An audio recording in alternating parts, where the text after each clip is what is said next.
So we've got the interview with Theo, caster show match, a look back at weeks 1 to 3, and new cards. I think we're all about ready for this week's show, except Falcone. Where is Falcone? He didn't even meet me for breakfast either. He's always late. Where would I be if I was Falcone, aside from rank 25 on ladder?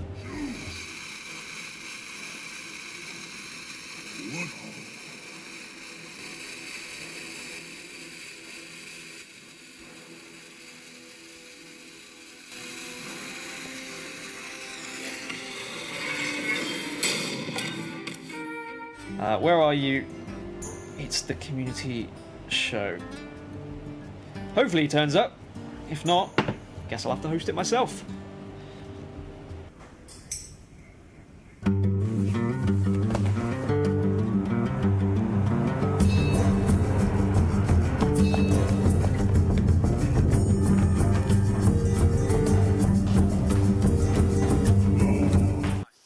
Welcome everyone to week number 4 of HGG. Unfortunately, our usual desk host of the community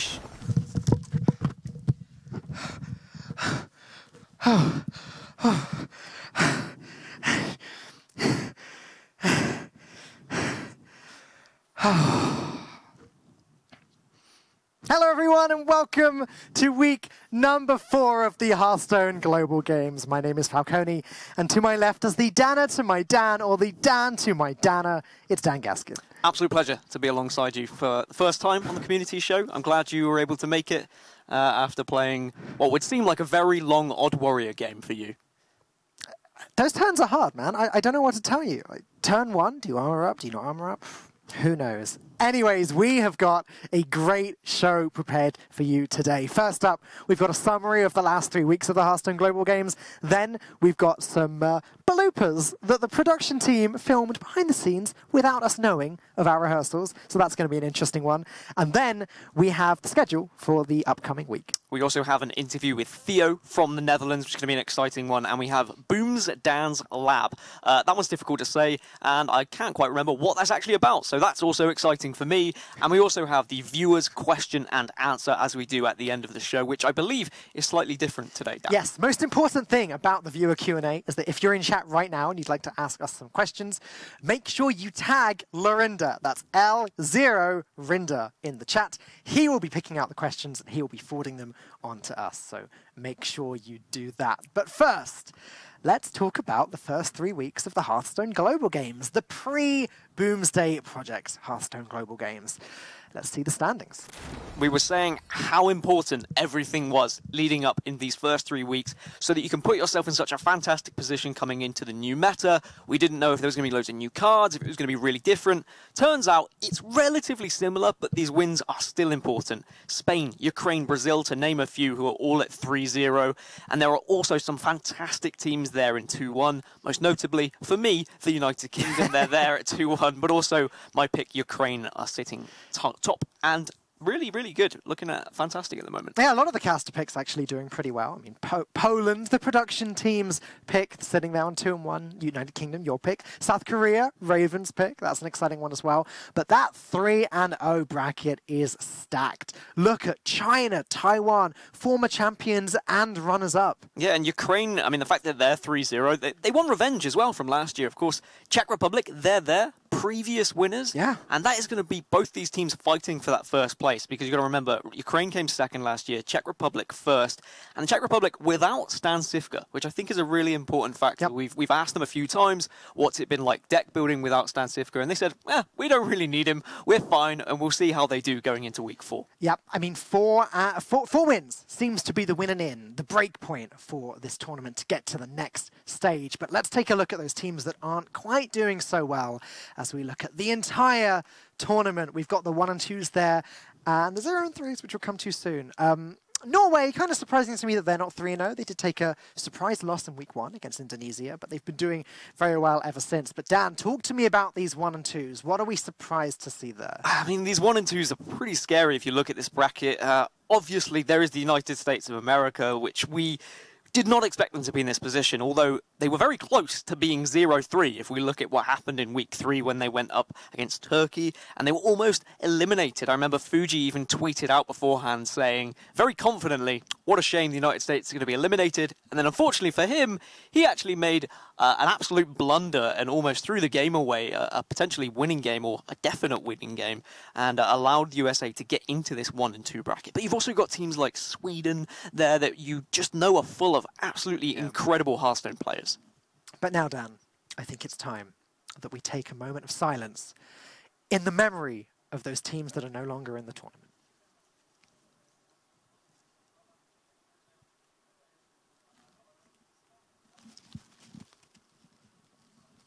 I know. Malaysia, Croatia, Philippines, Argentina, Turkey, and Mexico. Our hearts are with you. But on a brighter note, let's take a look at our caster predictions and see how we're doing, because we're all in the tournament still so far. There you can see our picks. A couple of these teams have been eliminated. You mentioned Philippines before, Lorinda's pick. So a little bit of struggling there. I believe Hungary, the production team's other pick as well, are gone.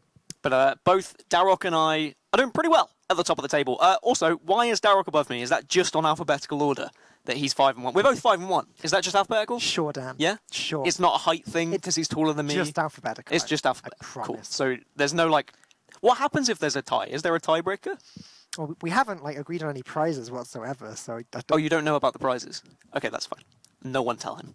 Prizes? Yeah, if you win, then I'll just take your prizes. Okay, don't worry. Speaking of not knowing about things, we have a little treat for everyone watching. Not so much a treat for us casters, but it turns out... Okay, for those of you that don't know the ins and outs of casting a Hearthstone tournament, we turn up to the studio a few hours early every day and we go through a rehearsal. It's not really for us. It's more for production to make sure all of the assets, everything to appear on screen is working. So we come along, we do our bit, and we have fun with it. What we did not know is that the production team had been filming us over the last week and have now prepared this. So sit back and enjoy. Enjoy this video. Good morning and welcome to week 3 of the Hearthstone Global Games, where today I'm joined by the freshest of dudes himself. It's Darroch Brown. Darroch, you ready for some games? I could not be more excited. Me too. We've got a schedule coming up a little bit later, but first we've got standings. Adrian, remind me, is it standings first? You don't know either? Well, this is a great start.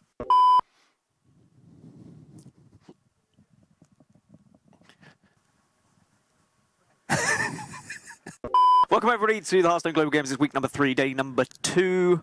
Yes, yeah, that's fine. That's great. My name is Dan Gaskin, and this is apparently Lorinda. That's me. Good week ahead of us. No. And Paul, of course. Paul's here as well. Paul the Murloc. Paul the Murloc. Bad name, in my opinion. I think we could have come up with something a little bit more exciting, but you know, that's us here. Yeah, Darroch's terrible. That's Maybe we can, give him one of these drinks and turn him more interesting. Or he dies. Oh, yeah, okay. Good call. That was boring. Okay, let's take a look at the standings of the Hearthstone Club and Paul. And here we have, obviously, Singapore, not poor at all, on 2 and 0. The Czech Republic, 2 and 0. And Canada and France, both on 1 and 1, because they don't know which one owns the language. As you can see here, here's a pretty montage of flags. Some of those you may recognise if you live in that country or went to school. Do you have lots of intelligent things to say about that part of the... Plenty. Okay. Wow, there's snow there. Lots of snow in Finland. It's cold. Not much snow in South Korea, though. As you can see, the beautiful sights of Korea. Those cars going very fast, Neil. I think there's a lot of speeding tickets that are probably going to be handed out. Yep, I mean, my career is going that fast as well, so... You are literally zooming. I am, yeah, it's all the speeding. Stop it, Neil. You need to slow down. Oh, there's definitely a little bit of snow there. I just saw some. Nah, I didn't see it. I don't believe you. Oh, look. Give us a floss. Okay. There are some picks. There are some bans. Let's take a look at the picks and bans. Ooh. Oh, yeah. Okay. Look. But they're two fantastic teams. I'm really excited for this matchup. Yeah, it's going to be great. Of course, they have to choose which decks they're going to have, and then once they have those decks, they're going to be banning them as well, as we can take a look at what was banned, the initial bans from either Druid side. and Warlock banned. They're very good classes. Hunter being played, but no Hunter picked from South Korea here, which is interesting. Now he's been banned! Oh my goodness, that's so difficult to cast because it's so quick. Oh, no. Oh, well, look, there's no cards left in Oh either my deck. god, what an amazing game. All you need now is Met Cthulhu, and Dan Falcone will be running around naked, jumping around, cheering. A game happened. Someone won. Wow, green sheep for Finland. Amazing. We have Dan flossing. Phenomenal. I couldn't have said it better myself, Neil. One of the best Hearthstone matches I've ever witnessed in my life. It's the only Hearthstone match you've ever witnessed. It is the only Hearthstone match I've ever actually witnessed. After that match, we are going to have a quick chat with one of the players because, wow, what an amazing victory that was for you. How did you prepare for this tournament? I did. Oh, wow. Didn't have much to say at all. Well, that is us done for game number 1. Dan, Gaskin, and Lorinda will be coming back for... Wow, what an interactive and fun interview that was. Yeah, Theo's always a joy to speak to. He absolutely loves being social and talking to people. He's just the life of the party, if the party is dead. Now, hopefully there won't be any dead parties soon. We are going to go for a quick break, but when we come back, we will have X Match versus X Match. Don't go anywhere. We will see you then. Wow, what an interactive video we just had. For anyone who tuned in without knowing what was actually happening, must have just been like, what on earth is going on right now? What are these people saying on my screen? And then we went for a break, so they probably left. We should probably go and find a new job now, Dan.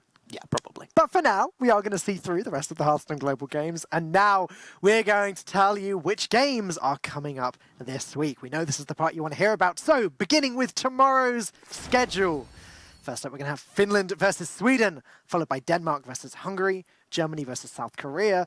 Both of my picks head-to-head against each other, Italy and the Netherlands. And finally, current Hearthstone Global Games champions against the runners-up, Czech Republic versus Ukraine. Now, that's a game. Well, I was saying earlier, Ukraine are going to be looking for revenge this tournament. This is the perfect way to get to 4-0, qualify, get to those finals, and get your foot in the door before the other team does. Italy versus Netherlands will be exciting because either way, you're going to be delighted with one of them winning, but at the same time, you'll also be sad. Yeah. So trying to see you compete with your emotions and trying to work out who you should be rooting for is going to be entertaining in itself. Might be more exciting than the game, actually. Quite potentially.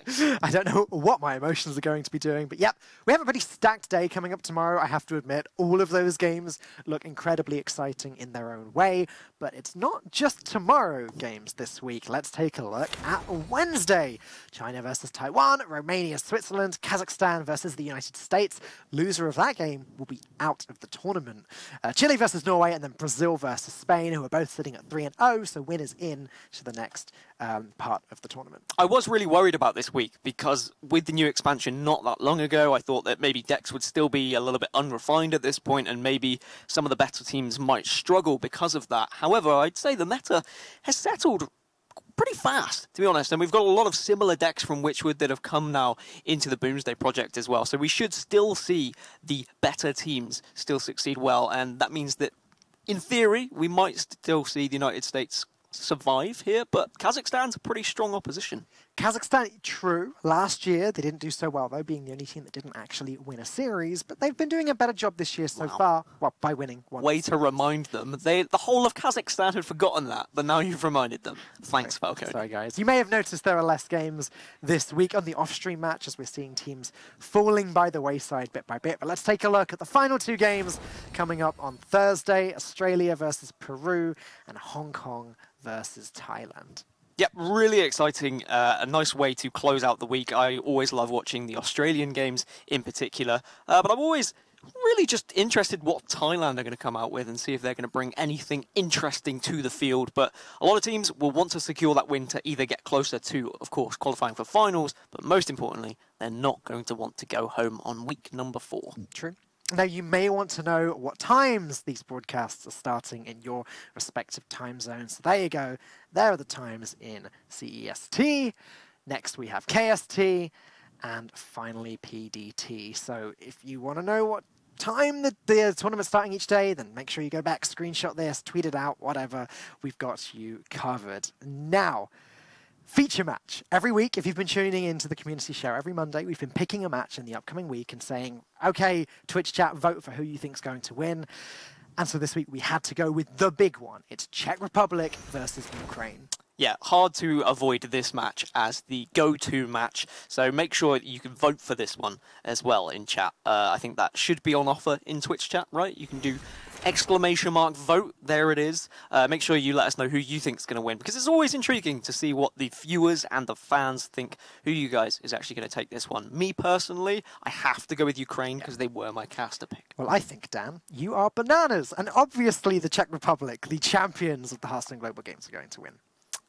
Did you say that because they eat a lot of bananas? Yes, that is solely the reason. Thank you for setting To be up fair, that. one of the cleverest things you've actually ever said on a broadcast, Dan. Yeah. So I'll give you that. Not too ashamed of it.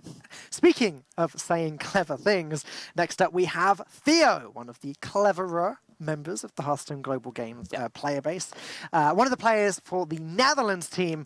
And I sat down and had a chat with him about the Hearthstone Global Games and the Boomsday project. Take a look.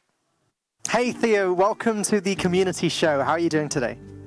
I'm doing great. How are you doing? Yeah, I'm doing fine, thanks. Thank you for coming on. We just wanted to talk a little bit about your strategy going into HGG this week, and also, of course, the Boomsday project. So let's start with the Boomsday. How are you enjoying the expansion? Yeah, I'm enjoying it. Like some of the sort of new decks that kind of spawned, but already existing. Like, for example, I've been playing a lot of the Malygos Druid and also the Malygos Togwaggle version of it. Malygos Togwaggle Druid. That's something we've got to look forward to over the next few weeks. So first question I should ask you then is, how do you think the expansion is going to affect Hearthstone Global Games? It's definitely going to affect it because, for example, in the first 3 weeks, like everybody brought like Quest Warrior, Shadow Walk Shaman, Control Priest, but now there's like a few more options for those classes, so it's like a little bit less set on what people are going to bring. So there's going to just be more options for those classes, so you also have to play around it instead of like just knowing exactly what everybody's going to play for a few classes. If you had to make a bold claim about a deck that you think is going to make a splash at some point during HGG that's not seeing any play yet, what would it be? Ooh, that's tough. I think, during HGG, I feel like Quest Rogue is going to be really strong due to the format, because like on ladder there's a lot of Zoo and Alt Rogue, but on in the format of HGG there's only like of course 1 out of 9 decks can be a Zoo, 1 out of 9 decks can be Alt Rogue, and I feel like the classes that are less represented on ladder are more control-like, so I feel like Quest Rogue is going to do really well. Do you think we're going to have lots of new stuff immediately, or do you think it's going to sort of change as the weeks go on? I think there's going to be some new stuff, and some teams, of course, like experimenting more than others. But I think most teams are just going to be like playing some of the best decks that we already see on ladder. You guys are one of my caster predictions for the Hearthstone Global Games, but this week you are up against my other caster prediction, Italy. How do you think this week's going to go?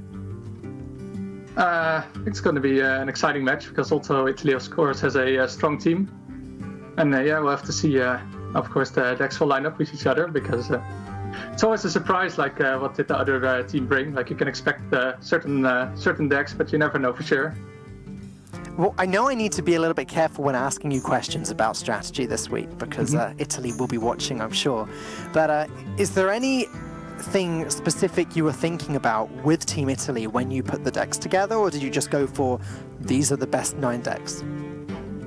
Well, looked a little bit at like what they played before, and they played like almost the same 9 decks the previous 3 weeks, but kind of hard to see what like they are going to play now, of course, with a different meta, because like we can think like they played that and that, but maybe they like a new deck right now. So we just didn't like think too much about what they would be playing, but just about what we could play the best. Right, sure. And do you think that's something that most of the teams are going to be doing this year? This week, just trying to go for the best 9 decks possible? Well, you can think of the best 9 decks possible, but of course, like there's always like certain decks that are good against those 9 decks, so you can think about those decks as well.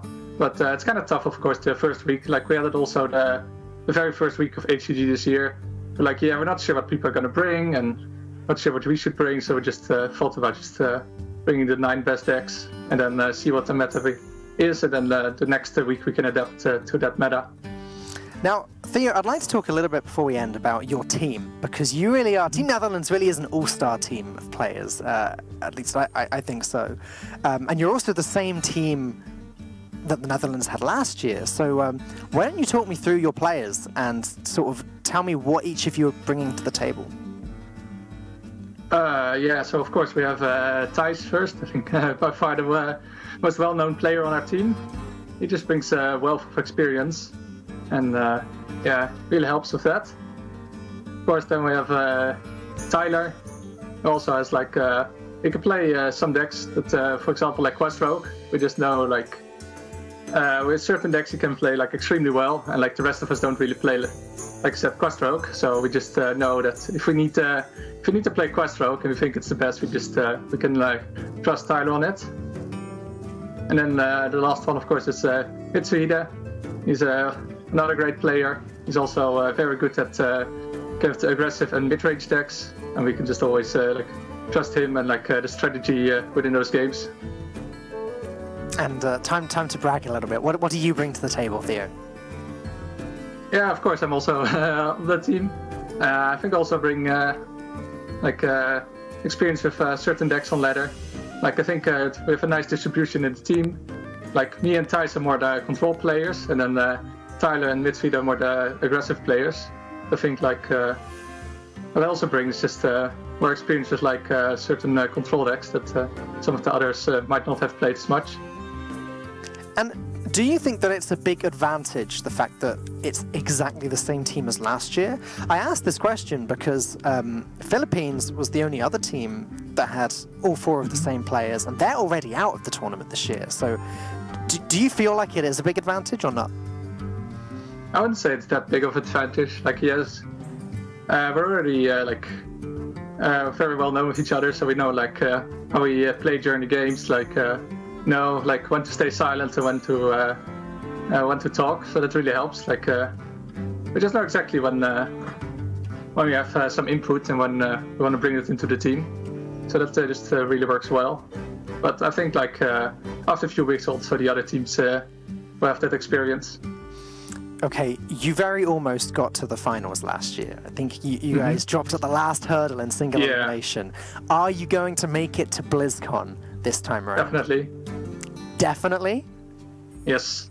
I'm glad to hear how confident you guys are. Thank you so much for the interview, Theo. It was great talking to you. Back to the Dans at the studio. Thank you, Dan. What did you make of that, Dan? Well, Dan, I appreciate you, Dan, asking me, Dan, after Dan threw to you after his interview with Theo. But Theo was talking to Dan about how his performance might get him to BlizzCon, Dan. And to be fair, if we're on the desk at BlizzCon, Dan, you could call me Dan whilst I'm calling you Dan, and he could throw back to Theo, who would be like, I had an interview with Dan, and then it went back to Dan, who was talking to Dan.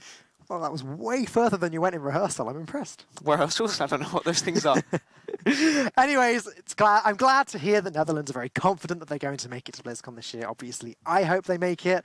But let's take a look once again at Ukraine versus Czech Republic. You decided who you thought were going to win. We have the results. And, ooh. I like you, Twitch chat. I like you backing my boys, Ukraine. That does surprise me. I mean, previous champions, Czech Republic, they think they're going to get pipped by Ukraine, the previous second place. I can see that. Two reasons. One, Ukraine is Ukraine. Like, one of the strongest teams in Hearthstone in the world. And two, obviously, Czech Republic are missing Stansivka.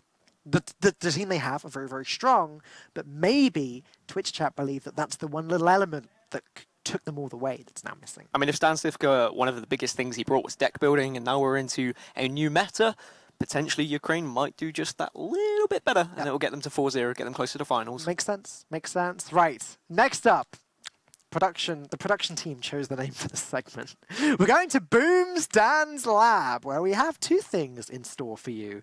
The second thing, which we'll talk about first, for obvious reasons, is Dan and I had a little bit of a show match, which we're going to show you in a bit. But Twitch chat, of course, it wouldn't be a good segment like this unless we gave you the chance to vote on who you think will win. So if you think that I am going to win the show match, then vote Dan. If you think that Dan is going to win the show match, then vote Dan.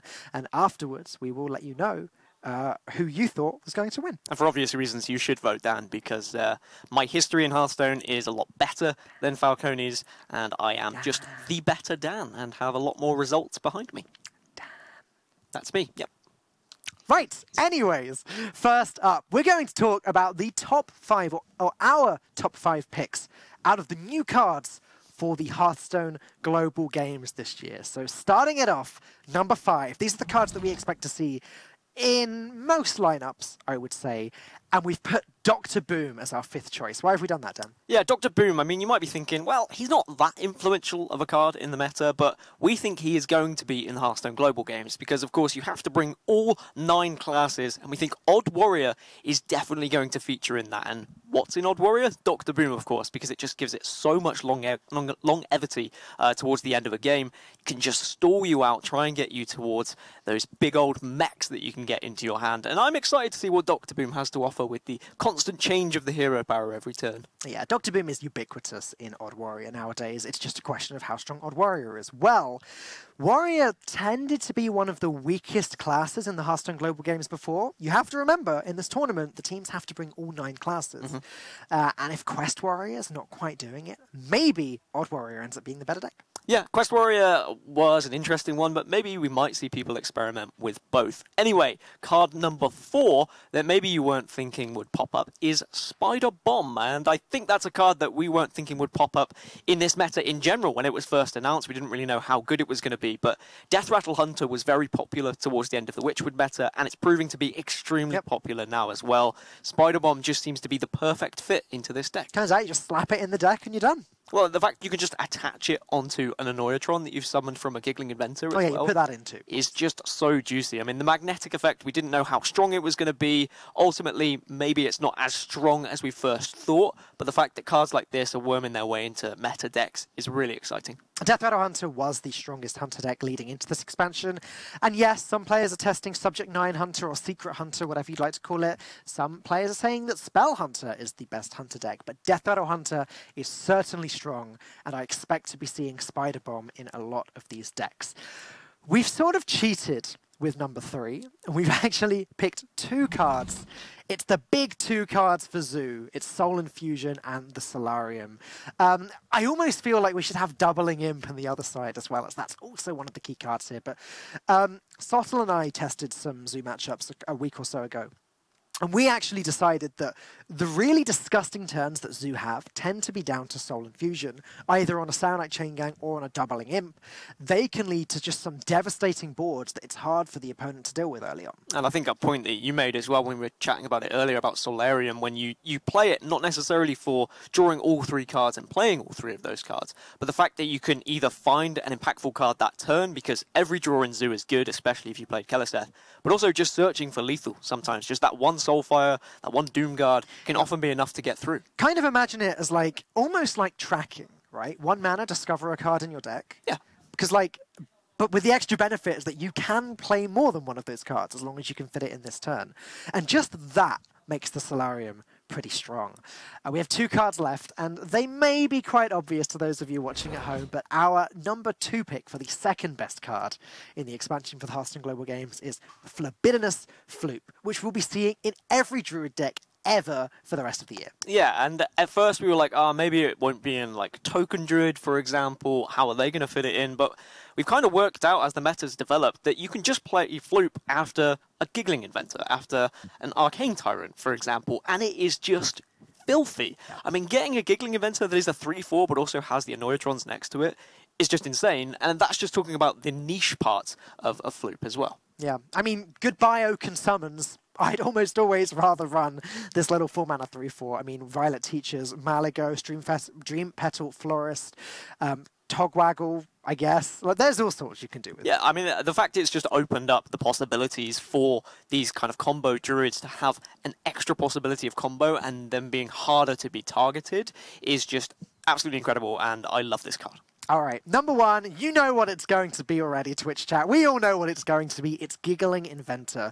This card is so strong that it has single-handedly changed the entire meta by bringing Mossy Horror really into the forefront, bringing Blood Knights in to Odd Rogue. This card is everywhere, Dan. And if it weren't for those techs that were available, I think everyone would be lighting their sticks and their pitchforks and running after Blizzard and it's like, we need to nerf this card. And to be fair, some people are still saying that despite the fact you can tech against it because it is so strong and it's worming its way into, well, pretty much almost every deck at the moment. If you think about it, there is an argument to put it in so many different decks, whether you are just trying to stall time to get to your OTK or whether you're just trying to protect some of your bigger minions in an aggressive deck or a mid-range deck. It's got so much versatility, and I love Giggling Inventor, but I also hate it at the same time. I'm almost certain that Giggling Inventor will be the card making, or the new card making it into the most decks in the Hearthstone Global Games. You know, even decks like Quest Rogue. Like Quest Rogue's had a big bump in power because of Giggling Inventor.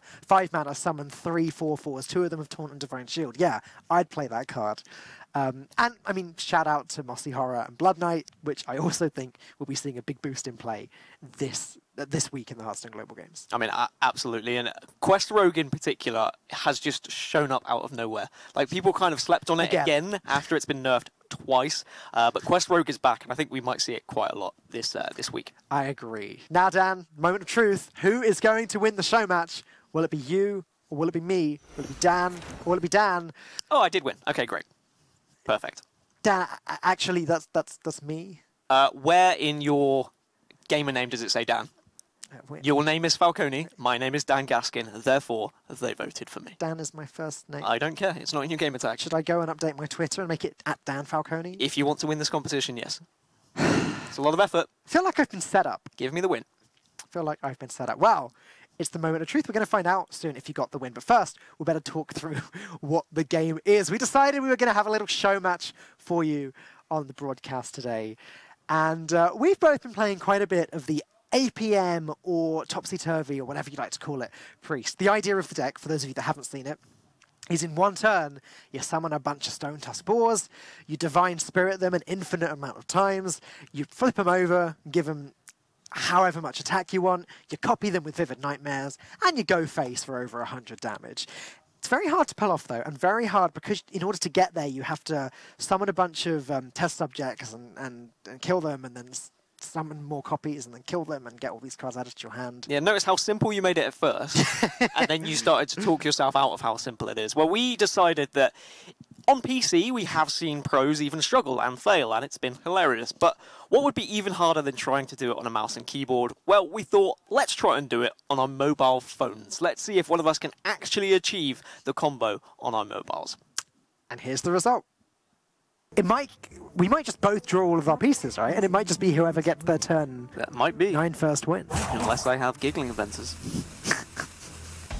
Because I think that, yes, it's going to be difficult on mobile to do this combo, but I think it's doable when there's nothing on the board to compete with. However, if there are taunts you have to get through, everything becomes a little bit more difficult and people start to panic. Oh, they'll be panicking. One of the first things Lorinda said to me about this deck, because he knows I like to play on tablet a lot, I like to play on mobile a lot. He said to me, there's no way you're going to be playing this deck on mobile. And I agreed with him, but here I am. So yeah, I think that playing this on mobile is just a bad idea, and I wouldn't recommend it to anyone. But if you are playing things like Togwoggle Druid, where sometimes you steal it, maybe you need to learn how to still try it on your mobile at least, so you don't give up like I did. I was in a game that was like a 20-minute game, and it got to the point where I stole the combo, and then I just didn't know what to do, because I knew physically I couldn't get through like 6 or 7 taunts. What's really funny, Dan, is that my phone's battery is now 9%, so you can stall as much as you want. You might actually just win, because my phone runs out of battery. Well, that's my backup plan then, I guess. I guess I take that. How's your hand looking? It's pretty good.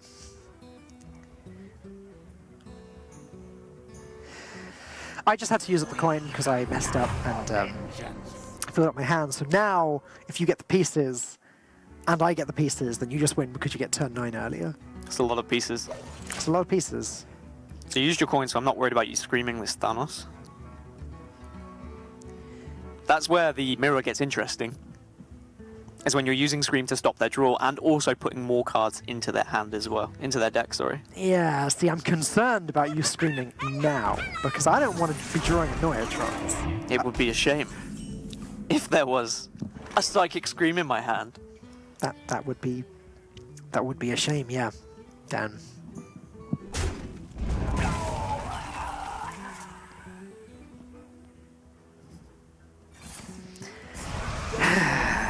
Yeah, I probably shouldn't have played it. So you have lethal next turn. If I don't mess it up, which is very likely because I don't have the traditional lethal, I have powered shield lethal. You also have 3 minions on board. Yes. Do you have a way of dealing with those 3 minions? Dealing with my own 3 minions? Can I lethal with these on? Oh, maybe I can't actually. That's a good point. Why are you So you have a Psychic Scream, do you? Well, I have to draw the Psychic Scream to play it. All right, yeah, okay. So I've got 2 options here. Like, this is horrible. Like, I'm so far behind in terms of what I have.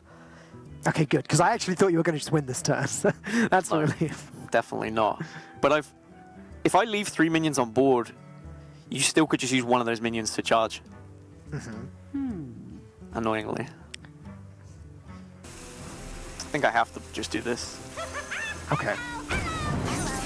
Maybe I shouldn't have, but...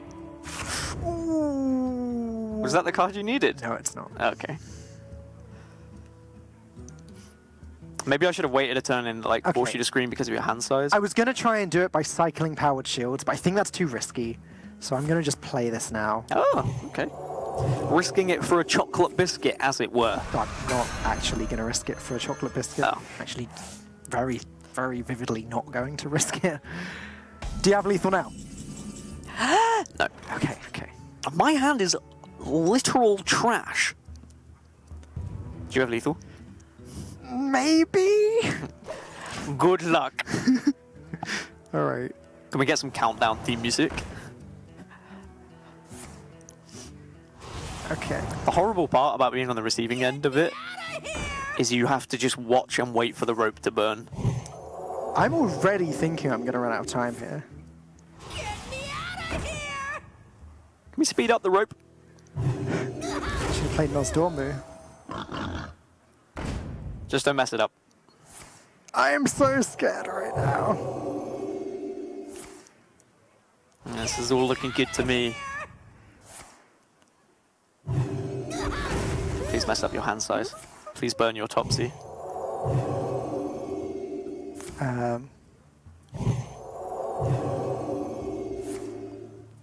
Still no rope. That's good. How long is this rope? Oh! Here it comes.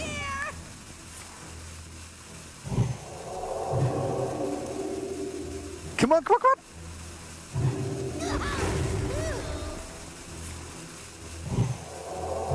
Surely you must have got it. That's how we do it on mobile. Yeah! And that's a broken phone as well. Sorry, you've still not done it on my screen, so it doesn't count. If I now just concede, then you didn't do it. I think production has something different to say about that. Did you get that? I mean, you still haven't got there yet. Oh, there we go. There's the Topsy. You were close to messing it up as well, right? You almost burnt your Topsy. I actually had a second one. Oh, okay, then that's fine. Well done. I really wish I had been able to keep... I could have waited and maybe kept my giggling back.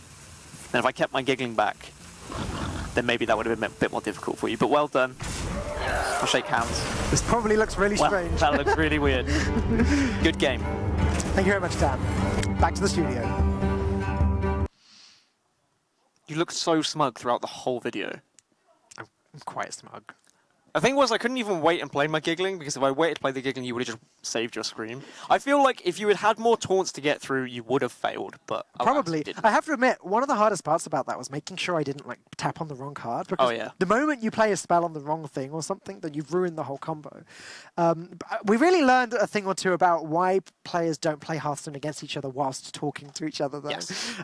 Now, what we forgot to mention just before showing the video is that we did agree on a forfeit for the loser. I was hoping that you'd just forgotten in general. I was like, oh, he's not brought it up. Great. Nope, I've remembered. And the forfeit was, why don't you tell us what the forfeit was? What have you got to do? The forfeit was we agreed one of us would drink one of these potions, which you're probably thinking, oh, it's fine, it's probably just lemonade. Well, yeah, it was 4 weeks ago, and now it's sat there and I'm quite concerned that it's full of mould. So it's not going to be pleasant.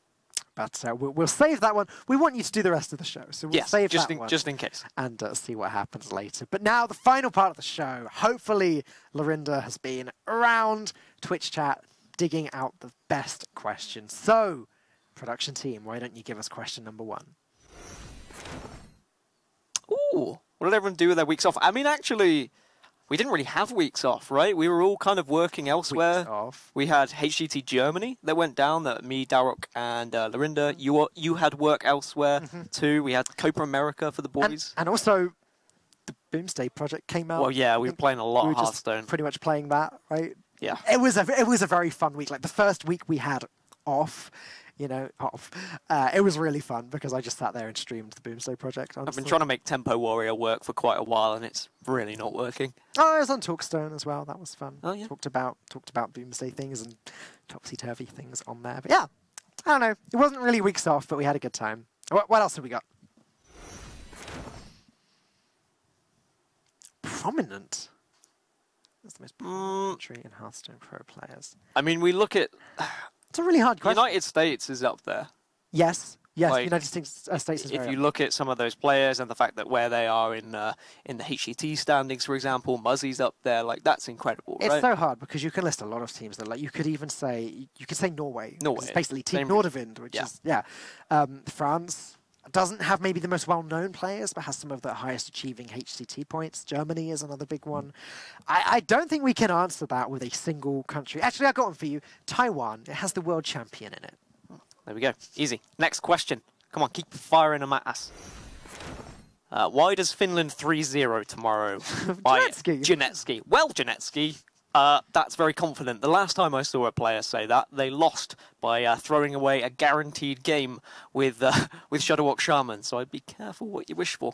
Why does Finland 3-0 tomorrow? Probably because Sottle said so. I believe Finland is one of Sottle's. Finland is Winland, as they say. And Winland probably equates to 3-0s at some point, hopefully. I imagine so. I mean, if they don't win, then they're out, so it's quite important. It's risky business. What else have you got for us, production team? Oh. Topsy-turvy. Do you have an answer for that? Honestly, the Tempo Shudder walk deck that was made by Ike and refined by Crane, known as Good Shaman, or Good Card Shaman that they're calling it, I've been really enjoying that. The fact that Thrall is coming back into the equation and just being able to evolve all your minions and just have a massive board and your opponent just concedes. It's great. The Priest genuinely is, I think, the deck I've had the most fun learning. Absolutely. I think ever in Hearthstone, from what I can remember anyway. Like, learning that combo, getting it right. When I learned it, the simulator website didn't exist yet, so I had to mess up on ladder over and over again. And it was pretty fun. I like the Paladin mid-rangey mech things that Muzzy took to Copa America. Oh, that was great. That's a lot of fun. And like you, I like the Shaman too. Oh, and Dr. Boom Warrior. Like, any deck that I can slam Dr. Boom on 7 again, does it for me. This is the thing, even though there's been like just a few changes to decks, there's still enough to make them just really exciting to play again. All right, do we have any more questions from you guys at Twitch chat? No. It's gone very quiet. Do we have a question? I think we have more questions. we do. Okay, we just that was planning. And I'm glad that like we have some genuine questions and we're showing usernames, because I know last few weeks people have been saying these aren't real questions, but now you can see the username. Why didn't you want to use those questions, Raven? I mean, Okay. we've purposely used Raven's question just to trigger Sottle even more. Yeah. I mean, when we were showing some of the video pieces earlier, I did take a quick look at the Twitch chat, and I could see Sottle asking some questions in there. Was he being mean? He was being interesting. He was being mean, wasn't he? He was being quite mean to Lorinda, actually, from what I saw. But yeah, so we're going to be mean right back at you, Sottle. Sottle is a meanie. Thank you for the question, Raven. We appreciate it. How can Hearthstone develop heroes and villains like other esports? Honestly, I think a lot of that is down to us as commentators, we need to be pushing the direction of a hero or a villain. Players, of course, need to start and decide if they want to be a villain. Like players like George C, for example, he very much made himself the villain, and we will try and portray that as commentators. Amnesiac, the young savage, was Exactly. a great example of that. And I think he's actually changed quite a bit recently, almost matured in his online sense. But I think the issue is nobody really wants to be a villain. Like, Hearthstone players want people rooting for them, and if they're a villain, maybe they don't feel like that's likely. It's an odd culture where in Hearthstone, when you win, you don't really want to like get up and celebrate because it's disrespectful, and it's similar, I imagine, in other card games. But when you look at different esports, celebration is just a thing of beauty. Like a team of 5 game, for example, they'll all get up, they'll hug, but because it's an individual game, it makes it very different. But I would say, if you are a player, embrace the celebration. Enjoy that moment. How often are you going to get the chance to win on a stage in front of thousands of people and win thousands and thousands of dollars? Embrace the villainy. Yeah, That's what Dan's saying. just do it. Just All right. get excited. We have one question left from Twitch chat. Let's see what it is. Who's your favourite caster and why is it Lorinda Anonymous? He's my favourite caster because he is my casting partner at HGG now, so I have to say that, otherwise he pinches me under the desk. Because that's what old men do. He's my favourite caster because he seems to, although he's the only caster in the studio right now, not on screen, he somehow seems to have the most power right now. It's quite worrying when Lorinda has power as well. Which is why he's my favourite caster. Especially power over Twitch chat. Yeah. Is that even possible? I'm not sure it's possible. Twitch chat. Overthrow him. Overthrow the Lorinda. Okay, don't forget, everyone, or rather, I'm going to let you know right now, and then you shouldn't forget. We are going to be showing episode 2 of the tour straight after the show tonight, so stick around, hang out in the chat and watch that. It's a great show. I've really been enjoying watching it, and it's great for getting an insight into sort of the life of a pro player. You get to see what their everyday life is like, what the travels are like, what they actually get up to behind the scenes when not competing, and it's a lot of fun. Yeah, Nicole and the rest of the team, they've just been absolutely phenomenal, and you definitely need to stick around and watch it because it's just an incredible experience, and it really just makes you smile. It's quite heartwarming for sure. I haven't forgotten. You haven't forgotten what? Your end of the bargain. It's time. Come on, Dan. I'm slightly concerned, right? This one genuinely has mold in, by the way. I can see that one. So I'll go for this one. It looks a little bit safer. But thanks, I guess. And this one, I guess, goes to Dr. Boom.